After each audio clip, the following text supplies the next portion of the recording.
বহু দিনৰ পৰা মাৰ ওচৰত যাম বুলি ভাবি আছিলোঁ, কিন্তু যেতিয়ালৈকে মায়ে নিবিচাৰে বা মায়ে নামাতে তেতিয়ালৈকে আমি যিমানেই নাভাবোঁ কিয় বা যিমানেই নিবিচাৰোঁ কিয় যোৱাটো একদমেই সম্ভৱ নহয়। আৰু আজি সৌভাগ্যক্ৰমে মায়ে বিচৰাত মাৰ ওচৰলৈ আহিলোঁ আৰু এইফালে গণেশ মন্দিৰৰ পৰাই আৰম্ভ কৰি মাৰ ওচৰত অকণমান সময় ৰখি মাক সেৱা জনাই কিছু মনৰ কথা কৈ তাৰ পৰা বিদায় ল'লোঁ। আৰু এইফালে এই ধ্বনিটো শুনকচোন।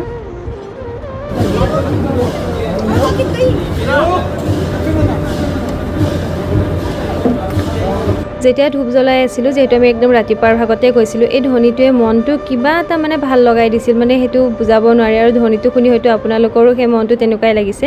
আৰু এইফালে ধুনু বেটাৰ কাৰণে কিবা এটা ল'লোঁ। আৰু এয়া আহিছিলোঁ মই মূৰ্তিৰ দোকানত, কিবা এটা ভাবি আহিছিলোঁ কিন্তু নহ'লগৈ। বাৰু কেতিয়াবালৈকে যেতিয়া হয় তেতিয়া আপোনালোকক কমো আৰু দেখুৱামো। আৰু এইফালে মই আহি দৰদৰকৈ ভাতকেইটা বনালোঁ আৰু এইফালে টিফিন পেকিং কৰিলোঁ। টিফিন কিয় কাৰ কাৰণে গম পাব বাৰু। মা আছে বাৰ ঘৰত আৰু বাবু মানে অকণমান তাৰ গাটো বেয়া কাৰণে পৰা অলপমান দিগদাৰ দি আছে, ভাত বনাব পৰা নাই বোলে। সেইকাৰণে মই মাক ক'লোঁ অকলে ভাতকেইটা বহাই দি। আৰু এইফালে মই লৈ গৈ আছোঁ চব্জি, এইফালে অলপ টিফিন পেকিং কৰা। আমিও খালোঁ, এতিয়া দেৰি হ'ল, 8টাই বাজিল, লৈ যাওঁ আৰু।